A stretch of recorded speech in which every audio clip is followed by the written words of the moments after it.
अस्सलाम वालेकुम। Object oriented programming in Java lecture number 12 part 2। आज हम देखेंगे कि आपके पास फंक्शन ओवरराइड क्या होता है, नॉट ओवरलोड, फंक्शन ओवरराइड क्या होता है। फिर हम देखेंगे कि इसके रूल्स क्या होते हैं, ओवरराइड आपके जो मेथड्स होते हैं कैसे बनाई जाती हैं, और इसके ज़रिए पॉलीमॉर्फिज्म किस तरह हो रही होती है। ठीक हुई बात। तो वो हम लोग देख लेंगे कि हम ये सारा कुछ किस तरह कर सकते हैं। लास्ट लेक्चर में हमने कंपोजिशन पढ़ी थी, हैज़ अ रिलेशन, और पॉलीमॉर्फिज्म को बिल्कुल स्टार्ट किया था कि आपके पास एक इंटरफेस होता है, उसके डिफरेंट मीनिंग्स हो जाते हैं आपके पास। तो आज उसको हम थोड़ा सा डिटेल में देखेंगे फंक्शन ओवरराइड के पॉइंट ऑफ व्यू से। Rules of method overriding in Java, a method can only be written in subclass, not in the same class. ठीक होगी बात। बेसिकली फंक्शन ओवरराइड का जो कंसेप्ट होता है वो इनहेरिटेंस के अंदर होता है, और इनहेरिटेंस में भी किस तरह होता है, एक आपके पास फंक्शन लिखा जाएगा पेरेंट क्लास में और एक लिखा जाएगा आपके पास चाइल्ड क्लास में, और जो चाइल्ड क्लास वाला फंक्शन होता है वो ओवरराइड होता है। ठीक है, सब क्लास चाइल्ड क्लास। तो इसका ये मतलब हो गया, The argument list should be exactly the same as that of the overridden method. आपके पास जो पैरामीटर्स होंगे वो जो पेरेंट क्लास में फंक्शन होगा और जो चाइल्ड क्लास में होगा वो सेम होने चाहिए। मतलब अगर दो हैं, दो इन टाइप के हैं, तो ओवर रिडन में भी ऐसा ही होना चाहिए। सिर्फ ये नहीं कि नाम सेम हो, नाम के साथ पैरामीटर्स भी सेम होना ज़रूरी है। The return type should be the same or the subtype of the return type declared in the original overridden method in the super class। अच्छा, जो रिटर्न टाइप है वो भी सेम होनी चाहिए आपके पास, जो ओरिजिनल में है और जो ओवर रिडन में है।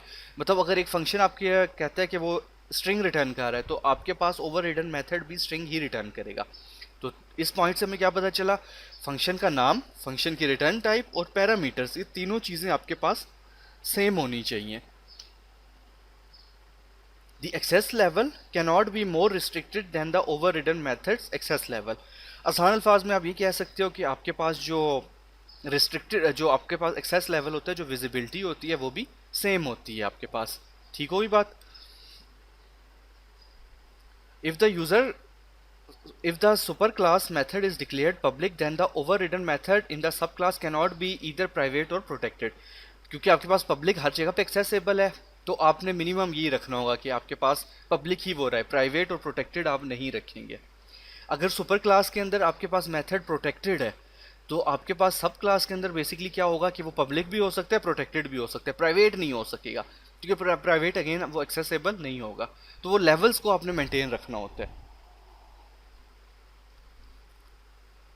Instance methods can be overridden only if they are inherited by the subclass।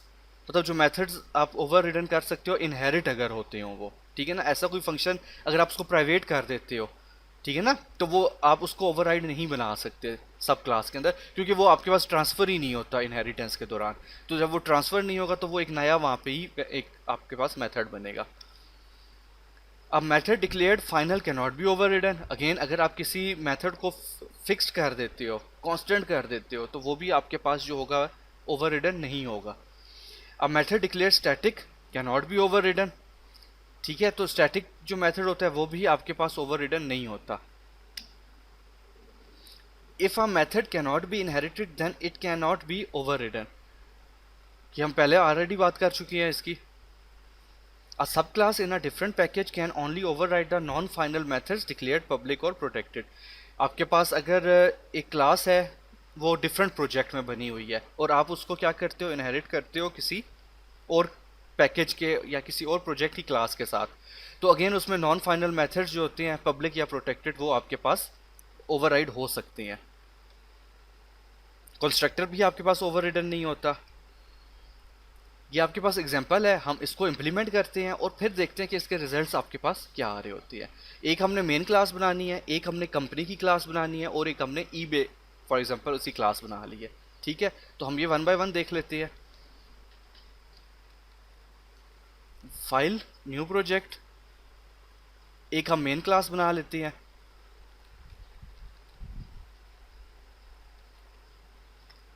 Lecture 12 part 2।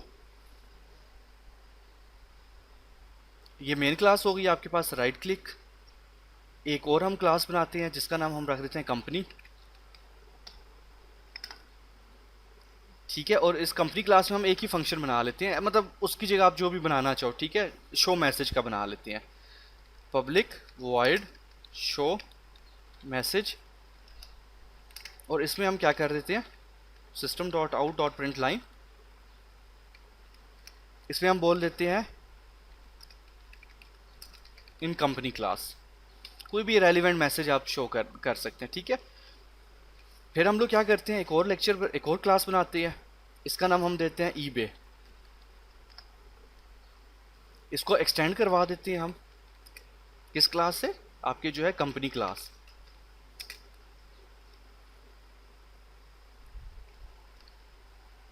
और इसमें भी हम सेम फंक्शन बनाते हैं।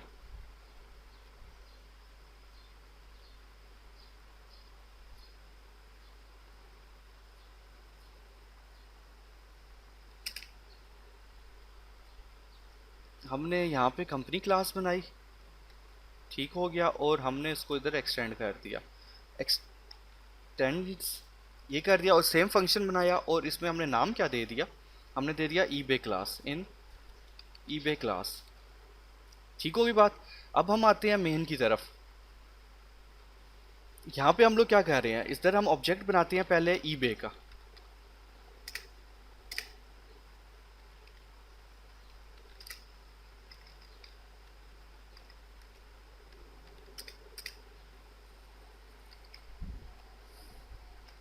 ये हम लोगों ने ऑब्जेक्ट बना लिया।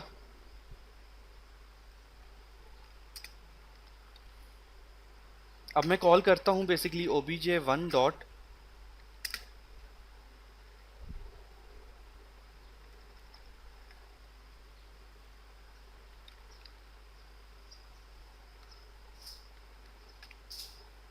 Show message. ठीक है, इसको हम एग्जीक्यूट करते हैं।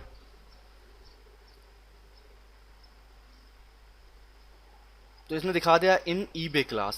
ठीक होगी बात। हालांकि अब दोनों क्लास बेसिकली शो मैसेज यहाँ पे भी है और शो मैसेज यहाँ पे भी है, ठीक है ना, दोनों क्लासेस के अंदर है, तो इसने लोकल वाले का आपको मैसेज शो कर दिया। इसी तरह अगर मैं आता हूँ यहाँ पे, मैं लिखता हूँ कंपनी,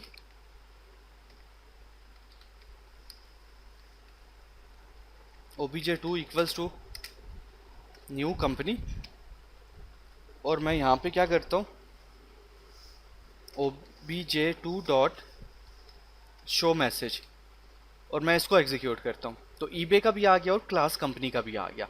अच्छा, एक और हम बनाते हैं यहाँ पे कंपनी क्लास का, obj3 इक्वल्स टू न्यू, और मैं लिख देता हूँ ईबे। अब बात समझना, मैंने ऑब्जेक्ट क्या किया, obj3 का बनाया, लेकिन इंस्टेंट बेसिकली किसका कॉल कर रहा हूँ, कंस्ट्रक्टर किसका कॉल कर रहा हूँ, ईबे का। तो ऑटोमेटिकली क्या होना चाहिए, ईबे का डाटा obj3 में आ जाना चाहिए, obj3 डॉट शो मैसेज। अब मैं इसको एग्जीक्यूट कर रहा हूँ, तो आप देखो पहला ईबे की क्लास का आया, दूसरा कंपनी क्लास आया, तीसरा फिर ईबे आ गया, ये आपके पास यहाँ से ईबे आया। ठीक है, इस चीज़ को समझो, ये पॉलीमॉर्फिज्म है आपके पास। ऑब्जेक्ट आप किसका बना रहे थे, अगर हम यहाँ तक सिर्फ देखें, कंपनी का क्लास का हम ऑब्जेक्ट बनाए थे। कंपनी क्लास में तो हमें क्या शो होना चाहिए था, इन कंपनी क्लास, लेकिन इक्वल्स टू न्यू मैंने क्या कर दिया, दिस इज कॉल्ड पॉलीमॉर्फिज्म। आपने इंटरफेस देखो, ये इंटरफेस सेम है obj2 कंपनी का, obj3 भी कंपनी का इंटरफेस है, लेकिन दोनों की फंक्शनैलिटी डिफरेंट हो रही है। क्यों हो रही है, ये देखो, रन टाइम पे मैंने क्या किया, इक्वल्स टू न्यू कंपनी किया, तो उसने कंपनी का कंस्ट्रक्टर कॉल किया और उसका सारा डाटा obj2 में डाल दिया। कंपनी ने ऑब्जेक्ट 3 बनाया और आगे क्या किया, इक्वल्स टू न्यू ईबे, तो अब उसने क्या किया, ईबे में जितना कुछ डाटा पड़ा था वो उठा के obj3 में कॉपी कर दिया। This is called polymorphism using over ridden methods. आपके पास अब ईबे में ओवर रिडन शो मैसेज का जो मेथड था वो कॉल हो गया और ईबे आपको शो हो गया। तो ये बेसिकली इस तरह काम कर रहा होता है आपके पास पॉलीमॉर्फिज्म। ये एग्जांपल हो गई, इसकी हमें आउटपुट्स अब आप लोगों ने खुद चेक करनी है कि आउटपुट इसके पास आपके पास कैसे आ रही होती है। एक और इसमें कॉन्सेप्ट होता है सुपर का कीवर्ड।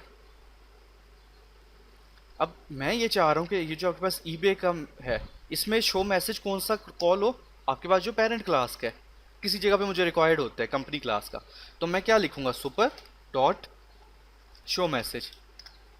सुपर मीन्स क्या मतलब है इसका, कि आप मेन क्लास में चले जाओ, पेरेंट क्लास में। Super means parent class. Parent class कौन सी है? Company.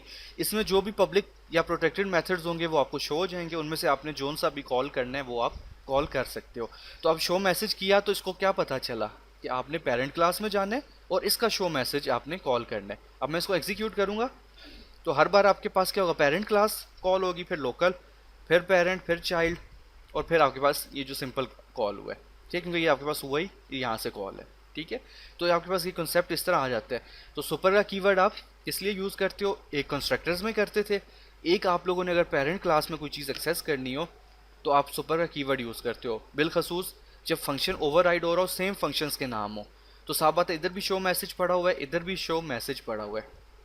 Zero parameters void type, zero parameters void type public, ठीक है ना। तो अगर मैं सिंपल ये लिखूंगा तो कंपाइलर को समझ नहीं आएगी कि कौन सा शो मेथड कॉल करना है, तो वो लोकल लेवल का कॉल कर देगा।